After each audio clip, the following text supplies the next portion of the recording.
अक्लमंद कभी तेरा दुश्मन बनेगा, बुरा यार अहमक से कमतर करेगा। जी हाँ दोस्तों, किसी ने क्या खूब कहा है कि अक्लमंद दुश्मन से ज्यादा घातक बेवकूफ मित्र होता है। हम बात कर रहे हैं मीन लगन के जातकों के बारे में। इस महीने राहु आपके तृतीय भाव में है और राहु की इस स्थिति की वजह से ऐसा वो कौन सा विशेष योग बनने जा रहा है जिसकी वजह से आप स्वयं अपनी खुद की गलती या बेवकूफी की वजह से अपना खुद का नुकसान कर सकते हैं। इसके बारे में विस्तार से हम विश्लेषण करेंगे। साथ ही हम आपको बताएंगे कि फरवरी के महीने में आपकी सेहत, आपका स्वास्थ्य, आपकी आर्थिक स्थिति कैसी रहेगी, आपका कारोबार, आपकी नौकरी, संतान पक्ष का, आपके गृहस्थ जीवन का क्या हाल होगा। इन सभी विषयों को बारी बारी से हम चर्चा करेंगे और पूरा विस्तार के साथ विश्लेषण करेंगे। साथ ही साथ आपकी दशा अंतरदशा, वर्तमान में कौन सी आपकी दशा अंतरदशा क्या फल देने वाली है, और सबसे अंत में लाल किताब का वो विशेष सटीक उपाय जिसको करने से इस महीने होने वाले नुकसान से बचा जा सकता है। तो स्वागत है आप सबका एक बार फिर से आपके अपने चैनल स्काई स्पीक्स पर दोस्तों। इसके अलावा यदि आप अपनी जन्म पत्री के संबंध में निजी ज्योतिषीय परामर्श लेना चाहते हैं जिस पर की शुल्क लागू है, तो इसके लिए स्क्रीन पर दिए गए व्हाट्सएप नंबर पर पहले मैसेज भेजिए, परामर्श शुल्क की जानकारी लीजिए और यदि आपको उचित लगे तो आप अपना अपॉइंटमेंट बुक करवा सकते हैं।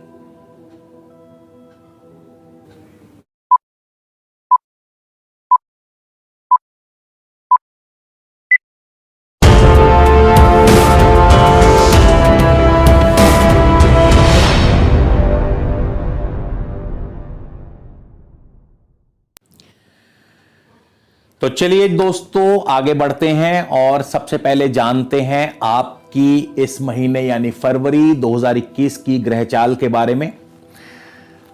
मंगल आपके धन भाव में है। धनेश मंगल यानी धन भाव के अधिपति मंगल जो हैं अपनी स्वराशि में है। 22 फरवरी को मंगल तृतीय भाव यानी वृषभ राशि में प्रवेश करेंगे, राहु के साथ युति योग बनाएंगे। चंद्र आपके पंचमेश हैं, पंचम भाव के स्वामी हैं। केतु आपके नवम भाग्य भाव में है, वृश्चिक राशि में है। बृहस्पति और शनि मकर राशि में रहेंगे। सूर्य और शुक्र, सूर्य 12 फरवरी तक, शुक्र 21 फरवरी तक मकर राशि में। 12 फरवरी को सूर्य कुंभ राशि में चले जाएंगे और शुक्र 21 फरवरी को कुंभ राशि 12वें स्थान में प्रवेश करेंगे। बुध जो पहले से ही 12वें स्थान में है, 4 फरवरी को वक्र अवस्था में वापस मकर राशि में प्रवेश करेंगे। तो इन सभी ग्रहों का और इनकी दशा अंतरदशा का आपके जीवन पर क्या प्रभाव पड़ेगा, आगे बढ़ने से पहले आप सभी दोस्तों को यह बता दूं कि ये जो राशिफल है ये लगन पर आधारित है, इसीलिए यहां पे लिखा हुआ है मीन लगन राशिफल।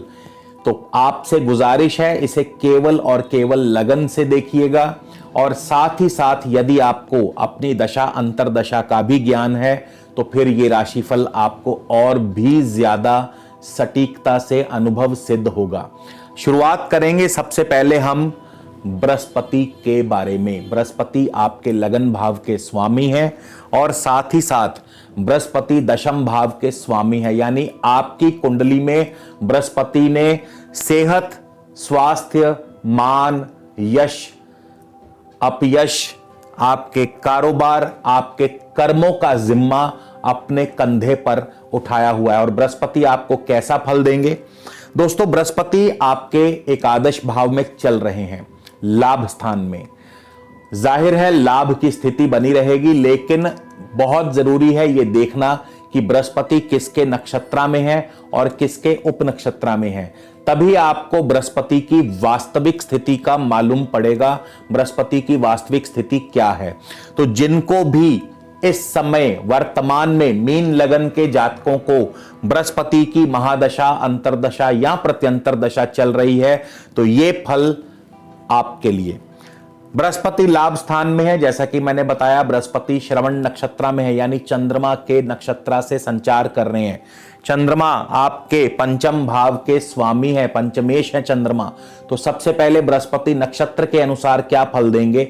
बृहस्पति आपके लाभ स्थान में, पंचम भाव के स्वामी चंद्रमा के नक्षत्र में, तो सबसे पहले तो संतान की वृद्धि, संतान की वृद्धि करते हैं। संतान नहीं है तो संतान होगी, संतान के लिए यह बहुत ही उत्तम समय है। और पंचम स्थान शेयर मार्केट का है, तो शेयर मार्केट से लाभ। यह तो हुआ नक्षत्र का फल। अब हम एक कदम और डीपली जाएंगे, बृहस्पति अपने उप नक्षत्र के अनुसार आपको क्या क्या फल देंगे। तो जो ये लाभ मिलने वाला है पंचम भाव से, चाहे वो संतान का लाभ हो, चाहे वो शेयर मार्केट से लाभ हो, चाहे वो कला साहित्य आर्ट्स कल्चर से लाभ हो, चाहे वो आपको आपके क्या कहते हैं पंचम स्थान से आपके विरोधियों का लाभ हो, आपके ऑपोजिशन का लाभ हो, क्योंकि पंचम स्थान जो है सप्तम से 11वां पड़ता है, तो पंचम स्थान आपके विरोधियों को भी लाभ करवाता है। तो इसका कब कब फल मिलेगा ये तय करता है उप नक्षत्र स्वामी। तो बृहस्पति 1 फरवरी को शनि के उप नक्षत्र में होंगे। शनि आपके लाभेश हैं, लाभ स्थान में हैं, तो जाहिर है ये समय आपके लिए बहुत अनुकूल रहेगा, खास करके कारोबारी स्थिति के लिए, क्योंकि बृहस्पति लग्नेश भी हैं, दशमेश भी हैं। लग्नेश होकर के शनि के उप नक्षत्र में जो कि लाभेश हैं, तो जाहिर है, और द्वादशेश भी हैं, तो जाहिर है मान सम्मान की प्राप्ति, मान सम्मान की वृद्धि होगी, कारोबार की वृद्धि होगी, कारोबार से उत्तम धन लाभ होगा, साथ ही साथ शेयर मार्केट से लाभ होगा, संतान से लाभ होगा, संतान को लाभ होगा, संतान की वृद्धि होगी, संतान सुख की प्राप्ति हो सकती है। और साथ ही साथ बृहस्पति 12वें स्थान यानी शनि के उप नक्षत्र में, जो कि 12वें स्थान के भी स्वामी है, तो विदेशों से भी धन लाभ के उत्तम अवसर आपको प्राप्त होंगे, यानी इंपोर्ट एक्सपोर्ट से भी आपको लाभ होगा। इसके बाद बृहस्पति चले जाएंगे बुध के उप नक्षत्र में। अब बुध जो है ये वक्र अवस्था में है, वक्री है, रेट्रोग्रेड है, और रेट्रो प्लैनेट जो है हमेशा अपने फलों में, हमेशा अपने जो उसका रिजल्ट होता है उसको डिले कर देता है, उसमें विलंब पैदा करता है। बुध आपके चतुर्थ भाव के स्वामी, सप्तम भाव के स्वामी 12वें से 11वें में जा रहे हैं, यानी कि ये जो स्थिति है ये सबसे पहले तो चतुर्थ भाव के स्वामी होने के नाते चतुर्थ भाव संबंधी कार्यों में विलंब पैदा होगा। जैसे कि यदि आप कोई जमीन जायदाद का सौदा करने वाले हैं तो उसमें विलंब होगा, यदि कोई वाहन लेने की आपकी इच्छा है तो उसमें विलंब होगा, यदि आपका कोई शिक्षा के क्षेत्र से या शिक्षा में आप इस समय पढ़ाई में आप स्टूडेंट लाइफ में हैं तो फिर वहां आपका पढ़ाई में जो है कोई खास मन नहीं लगेगा। इसके बाद सप्तमेश होने के नाते कारोबार में विलंब पैदा होगा, कारोबार में आपके दिक्कतें परेशानियां पैदा कर सकते हैं, कोई नया ऑर्डर मिलने से आप वंचित रह सकते हैं, कोई नया ऑर्डर, कोई नया प्रोजेक्ट आपके हाथ से फिसल सकता है। लेकिन 12वें से 11वें में जाने का एक आपको फायदा यह मिल सकता है कि आपकी कोई ना कोई रुकी हुई फंसी हुई पेमेंट जरूर आपको मिल सकती है। ये बुध आपके 11वें भाव में जा रहे हैं उस वजह से। इसके बाद बृहस्पति 17 फरवरी को केतु के उप नक्षत्र में चले जाएंगे। केतु आपके 9वें भाव में है, केतु वृश्चिक राशि मंगल की राशि में है, और राशि स्वामी मंगल जो है वो धन भाव में है। तो यहां पे 2 और 9 का कॉम्बिनेशन सबसे पहले तो कुटुंब में कोई ना कोई मांगलिक अथवा धार्मिक कार्य संपन्न कराता है। ईश्वर भक्ति में आपका मन लगेगा, ईश्वर साधना, ईश्वर की तरफ आपकी रुचि बढ़ेगी। इसके अलावा इंपोर्ट एक्सपोर्ट से लाभ होगा, आम कारोबार से आपको लाभ होगा, तो परिवार में सुखद माहौल बना रहेगा। बृहस्पति 20 फरवरी को शुक्र के उप नक्षत्र में प्रवेश कर जाएंगे। शुक्र आपके तृतीयेश हैं, अष्टमेश हैं और 12वें स्थान में है। ये स्थिति दोस्तों आपके लिए थोड़ी सी समस्या पैदा कर सकती है, क्योंकि 12वां स्थान जो है ये खर्चों का है, 12वां स्थान स्वास्थ्य की हानि का है, 12वां स्थान आपके अंदर कोई ना कोई तनाव पैदा करता है। 12वां स्थान, क्योंकि तृतीयेश और अष्टमेश भी हैं शुक्र और 12वें स्थान में चले गए, तो ये कहीं ना कहीं ये भी जाहिर करता है कि आप कोई ना कोई अपनी गलती की वजह से, किसी ना किसी अपनी बेवकूफ़ी की वजह से अपना स्वयं का नुकसान कर बैठेंगे। और कोई बड़ी बात नहीं कि बंधन योग भी पैदा कर दे। बंधन योग यानी हर कार्य को बांध देना, कई दफा तो स्वयं को भी बांध देना। बंधन योग का अर्थ है आपके प्रत्येक कार्य को बांध देना, यानी कोई कार्य समय पर पूर्ण ना होना। और कई दफा तो इंसान स्वयं को भी अपने आप को अकेला कर लेता है, एकाकी कर लेता है, यानी कि स्वयं को भी औरों से अलग कर लेना या मानसिक रूप से अपने आप को एकाकीपन में पाना, एकाकीपन महसूस करना। तो बृहस्पति का इस प्रकार का फल जो है आपको मिल सकता है। आगे बढ़ते हैं और अब हम बात करेंगे आपके धनेश और भाग्येश मंगल की। मंगल जो है आपके धन भाव में है, जाहिर है भाग्येश मंगल, धनेश मंगल धन भाव में धन की आपूर्ति तो अवश्य करेंगे, लेकिन कैसे करेंगे ये हम बताएंगे कि मंगल किन किन नक्षत्रों से होकर के गुजरेंगे। तो मंगल यदि आपके इस समय मंगल की दशा अंतरदशा आपको चल रही है तो मंगल आपको क्या प्रभाव देंगे। मंगल 1 फरवरी को शुक्र के ही नक्षत्रा में, भरणी नक्षत्रा में होंगे और भरणी नक्षत्रा शुक्र का है। 1 फरवरी को शुक्र लाभ स्थान में होंगे। तृतीयेश और अष्टमेश शुक्र का लाभ स्थान में होना यह दर्शाता है कि आपको अपने पराक्रम से, अपनी कोशिशों से लाभ होगा, आपको अपनी मेहनत से लाभ होगा, भाई बंधुओं से लाभ होगा, यात्रा आदि से लाभ होगा, इसके अलावा मित्रों से लाभ होगा, लव लाइफ ठीक चलेगी। अष्टमेश का लाभ स्थान में जाना यह दर्शाता है कि अचानक कोई अनएक्सपेक्टेड लाभ भी आपको मिल सकता है। तो ये सारी स्थिति जब तक मंगल भरणी यानी शुक्र के नक्षत्रा में है, और क्योंकि मंगल स्वयं धनेश है, शुक्र लाभ स्थान में है, तो यह स्थिति जो है उत्तम लाभ को दर्शाती है। लेकिन साथ ही साथ अष्टम का जुड़ना यह भी जाहिर करता है कि कहीं ना कहीं वो पैसा, वो लाभ जो आएगा वो आगे कहीं ना कहीं लगता जाएगा, यानी कि पैसा टिकेगा नहीं आपके पास।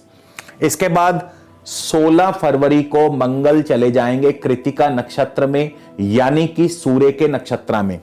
सूर्य आपके 12वें स्थान में होंगे, यानी कुंभ राशि में 12वें स्थान में, और सूर्य षष्ठेश हैं, षष्ठेश होकर के 12वें स्थान में चले गए हैं। तो सबसे पहले तो ये आपकी नौकरी में प्रतिकूल प्रभाव डालता है, यानी नौकरी में आपके लिए दिक्कतें पैदा कर सकते हैं। हालांकि नौकरी जिनके पास नहीं है उनको नौकरी मिलने के योग भी बन सकते हैं। इसके अलावा ऋण की सुविधा भी आपको उपलब्ध होगी। यदि आप किसी प्रतियोगिता में, परीक्षा में भाग लेने जा रहे हैं तो उसमें भी कुछ दिक्कतों के बाद सफलता मिल जाएगी। लेकिन 6 और 12 का यह कॉम्बिनेशन यदि आप प्रेम संबंध में हैं तो वहां अलगाव की स्थिति पैदा करता है। और इसके अलावा जीवन साथी के साथ, पार्टनर के साथ भी आपके मतभेद उभर सकते हैं, अनबन हो सकती है, अलगाव की स्थिति पैदा हो सकती है। तो ये मंगल जो है आपको इस प्रकार से फल देंगे। अब हम बात करेंगे राहु की। राहु आपके तृतीय भाव में है और राहु इस समय रोहिणी नक्षत्र यानी चंद्रमा के नक्षत्र में चल रहे हैं। चंद्रमा आपके पंचमेश हैं, तो जाहिर है यह स्थिति आपकी नौकरी के लिए दिक्कतें पैदा करती हैं, क्योंकि पंचम स्थान 6 से 12वां पड़ता है। तो नौकरी में अभी राहु दिक्कतें पैदा करेंगे। इसके अलावा संतान के पक्ष की तरफ से भी कोई ना कोई चिंता परेशानी होगी, क्योंकि राहु जो है वो नुकसान करते हैं। लेकिन राहु 1 तारीख को यानी 1 फरवरी को सूर्य के उप नक्षत्र में होंगे। सूर्य आपके षष्ठेश होकर के 1 फरवरी को 11वें स्थान में होंगे, लाभ स्थान में होंगे। 6 और 11 का कॉम्बिनेशन अब यहां पे स्थिति को बिल्कुल विपरीत कर देगा। अभी जहां मैंने कहा कि राहु चंद्र के नक्षत्र में है तो नौकरी के लिए दिक्कतें पैदा करते हैं, यहां पे स्थिति पलट जाएगी। यहां पे हमेशा उप नक्षत्र का फल राहु आपको प्रबलता से देंगे। तो 6 और 11 का कॉम्बिनेशन सबसे पहले तो वो जो स्थिति, जो आपकी प्रतिकूल स्थिति है उसको अनुकूल करेंगे, यानी कि नौकरी में जो भी दिक्कतें चल रही हैं, जो भी परेशानी चल रही है, वो स्वतः ही दूर होनी शुरू हो जाएगी।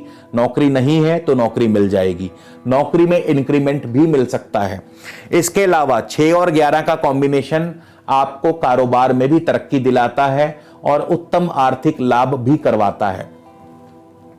11 फरवरी को राहु चले जाएंगे शुक्र के उप नक्षत्र में।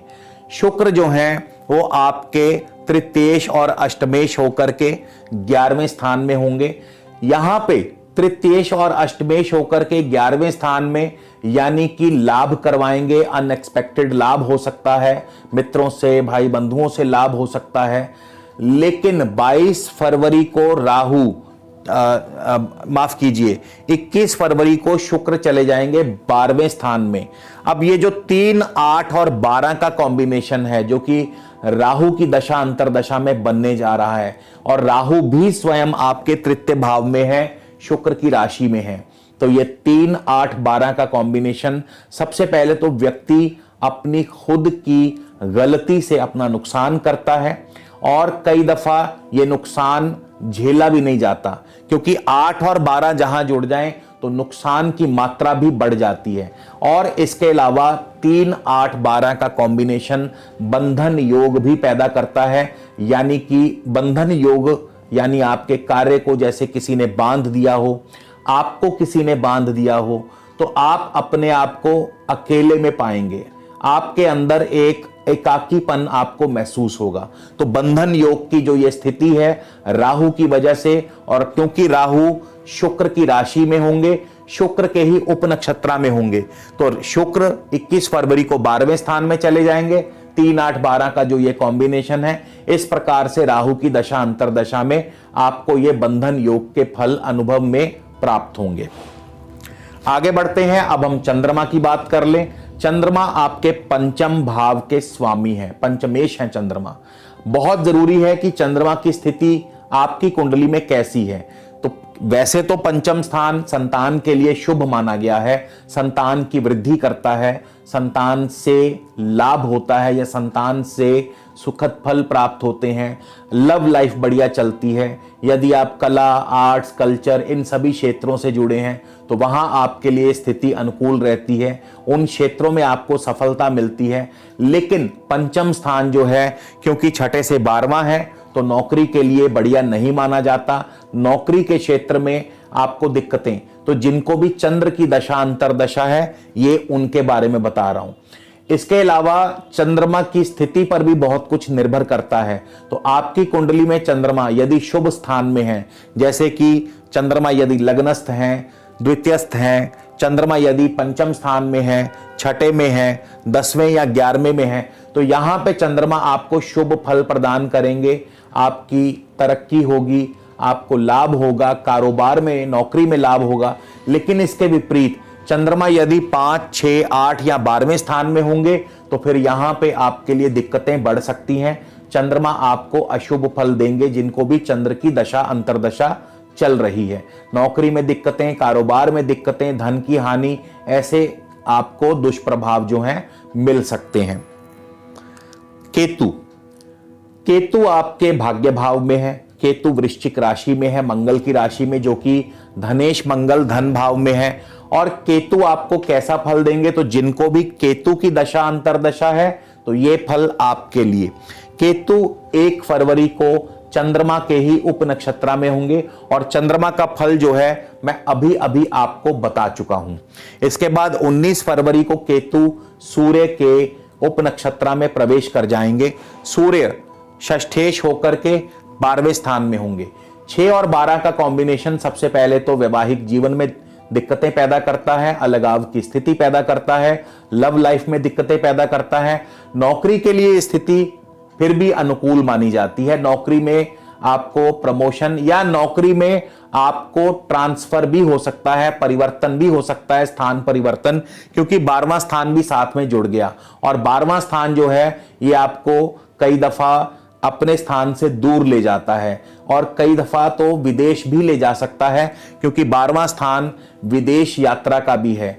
और इसके अलावा 12वें स्थान से इंपोर्ट एक्सपोर्ट देखा जाता है, तो विदेशों से कोई ऑर्डर मिल सकता है, इंपोर्ट एक्सपोर्ट के कारोबार में वृद्धि होगी। तो केतु आपको इस प्रकार का फल देंगे। अब हम बात करेंगे शनि की। शनि आपके लाभेश हैं, लाभ स्थान में है, मकर राशि में है। तो जिनको भी इस समय शनि की ही दशा अंतरदशा है, तो ये फल आपके लिए। शनि 1 फरवरी को मंगल के उप नक्षत्र में होंगे।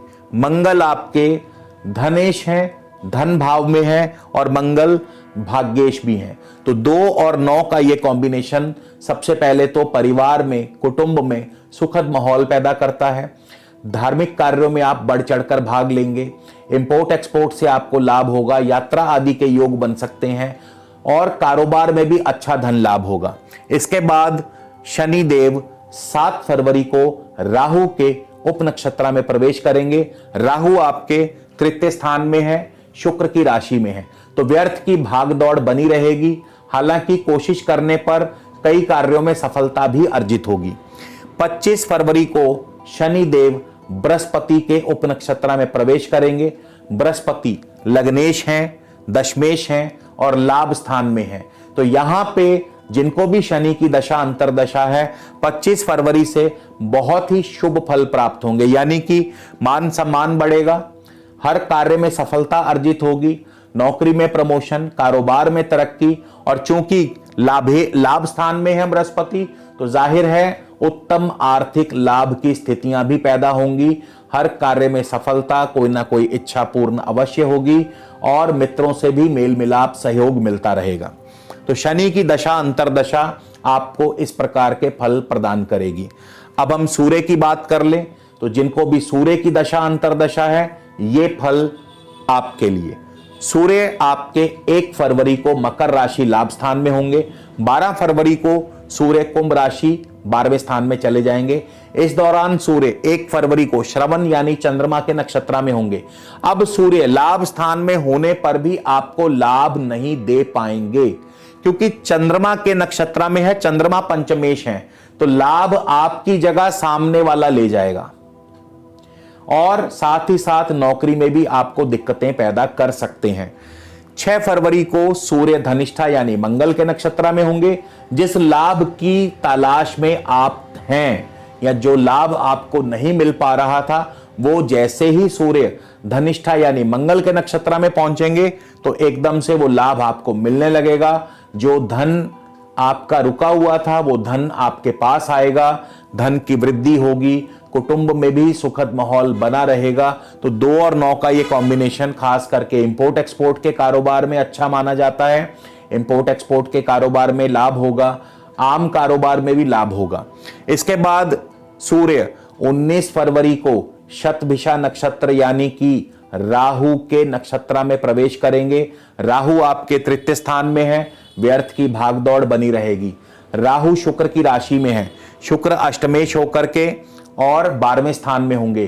तो 3, 8, 12 का कॉम्बिनेशन एक बार फिर से जिनको सूर्य की दशा अंतरदशा चल रही है, उनके लिए भी अशुभ फल प्रदान करेगा, यानी अपनी गलती से, अपनी बेवकूफी से खुद का नुकसान कर बैठेंगे।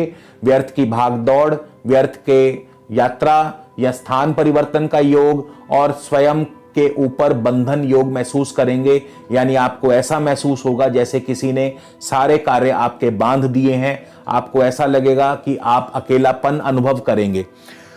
तो जिनको भी सूर्य की दशा अंतरदशा है, उनको इस प्रकार के फल प्राप्त होंगे। अब हम आगे बढ़ते हैं, बुध की बात कर ले। बुध जो हैं आपके 12वें स्थान में है, बुध कुंभ राशि में है। 30 जनवरी को बुध वक्री होंगे। 4 फरवरी को बुध वापस मकर राशि में प्रवेश करेंगे, और इस दौरान बुध किन किन नक्षत्रों से गुजरेंगे। 1 फरवरी को बुध धनिष्ठा यानी मंगल के नक्षत्र में होंगे। मंगल धनेश हैं, धन भाव में हैं, आर्थिक लाभ अच्छा होगा। अब यहां पे बुध स्वयं वक्री हैं, लेकिन बुध का नक्षत्र स्वामी मार्गी है, तो इसलिए बुध का वक्र प्रभाव नहीं मिलेगा। तो जिनको भी बुध की दशा अंतरदशा है, 1 फरवरी को उत्तम आर्थिक लाभ, बैंक बैलेंस की वृद्धि होगी, कुटुंब में सुखद माहौल बना रहेगा, धार्मिक कार्यों में आपका मन लगेगा, ईश्वर भक्ति में मन लगेगा, इंपोर्ट एक्सपोर्ट से लाभ होगा, यात्रा आदि के योग भी बन सकते हैं। 10 फरवरी को बुध चले जाएंगे श्रवण नक्षत्र में, चंद्रमा के नक्षत्र में, जो कि पंचमेश हैं। तो पंचमेश होने के नाते सबसे पहले तो संतान पक्ष से लाभ होगा, लव लाइफ बढ़िया चलेगी, आर्ट्स, कला, कल्चर, इन सभी क्षेत्रों से आपको लाभ होगा। लेकिन नौकरी में दिक्कतें बढ़ेंगी और कारोबार में भी आमदनी अब थोड़ी सी कम होगी। तो बुध अभी श्रवण नक्षत्र में रहेंगे, 21 तारीख को बुध मार्गी होंगे, लेकिन श्रवण नक्षत्र में ही होने की वजह से अभी कुछ खास शुभ फल नहीं दे पाएंगे। शुक्र की बात कर ले तो जिनको शुक्र की दशा अंतरदशा है तो ये फल आपके लिए। शुक्र भी आपके 1 फरवरी को मकर राशि लाभ स्थान में होंगे और 21 फरवरी को शुक्र 12वें स्थान कुंभ राशि में प्रवेश कर जाएंगे और इस दौरान शुक्र जिन जिन नक्षत्रों से गुजरेंगे उसके अनुरूप ही आपको फल प्रदान करेंगे। 1 तारीख यानी 1 फरवरी को शुक्र होंगे उत्तराषाढ़ा नक्षत्र में और सूर्य के नक्षत्र में। 1 फरवरी को सूर्य भी षष्ठेश होकर के लाभ स्थान में। तो 6 और 11 का कॉम्बिनेशन, नौकरी में तरक्की, नौकरी नहीं है तो नौकरी मिल जाएगी, हर प्रकार से लाभ, नौकरी में इंक्रीमेंट, बॉस खुश रहेंगे, समय पर कार्य संपन्न होंगे और साथ ही साथ आपकी कोई ना कोई इच्छा पूर्ण अवश्य होगी। इसके बाद 5 फरवरी को शुक्र जो हैं श्रवण यानी चंद्रमा के नक्षत्र में होंगे। यहां पे चंद्रमा क्योंकि पंचमेश हैं, पंचम भाव के स्वामी हैं, संतान से लाभ होगा, शेयर मार्केट से लाभ होगा, लेकिन नौकरी में थोड़ी सी दिक्कतें महसूस करेंगे। इसके बाद 15 फरवरी को शुक्र धनिष्ठा यानी मंगल के नक्षत्र में होंगे। मंगल धनेश हैं, भाग्येश होकर धन भाव में है, तो जाहिर है उत्तम आर्थिक लाभ होगा, कारोबार से भी, नौकरी से भी, पारिवारिक सुख बना रहेगा, गृहस्थ जीवन अच्छा रहेगा, पारिवारिक या मांगलिक कार्यों में, धार्मिक कार्यों में आपकी रुचि बढ़ेगी, यात्रा आदि के योग भी बन सकते हैं। 26 फरवरी को शुक्र शतभिषा यानी राहु के नक्षत्र में चले जाएंगे। राहु तृतीय भाव में है, राहु शुक्र की राशि में है, शुक्र तृतीयेश और अष्टमेश होकर 12वें स्थान में है। तो यहां पर भी शुक्र अब आपको आपकी गलती की सजा दे सकते हैं, आपकी बेवकूफी का हर्जाना आपको भरना पड़ सकता है, भुगतना पड़ सकता है, क्योंकि 3, 8, 12 का कॉम्बिनेशन मैं आपको बार बार बता चुका हूं कि ये शुभ नहीं माना जाता, व्यर्थ की भागदौड़ बनी रहती है और इसके अलावा कहीं ना कहीं मन में कोई ना कोई चिंता परेशानी बनी रहती है, अपने आप को अकेला महसूस करते हैं। बंधन योग यानी कि आपको ऐसा लगता है जैसे किसी ने आपको बांध दिया हो, आपके कार्यों को बांध दिया हो और साथ ही साथ आप अपनी बेवकूफ़ी से अपना खुद का नुकसान कर बैठते हैं। तो ये जो फल है मीन लगन के जातकों के लिए। अब हम बात करेंगे कि आपको वो कौन सा उपाय करना है जिससे कि आपको इस बंधन योग का फल जो है वो न्यून हो जाए, कम हो जाए, आपको वो बंधन योग जो है उसका दुष्प्रभाव ना मिले। तो बहुत सरल सा, बहुत सुलभ सा उपाय बता रहा हूं। आपको एक स्टेनलेस स्टील का छल्ला, जी हां, स्टेनलेस स्टील का छल्ला लेफ्ट हैंड की सबसे छोटी अंगुली में धारण करना है। स्टेनलेस स्टील का बिना जोड़ का छल्ला लेफ्ट हैंड की सबसे छोटी अंगुली में धारण करना है, तो इस बंधन योग का दुष्प्रभाव जरा कम होगा। तो दोस्तों, आपको ये वीडियो कैसा लगा हमें जरूर कमेंट करके बताइएगा। अगले वीडियो में आपसे फिर मुलाकात होगी, तब तक के लिए नमस्कार, धन्यवाद।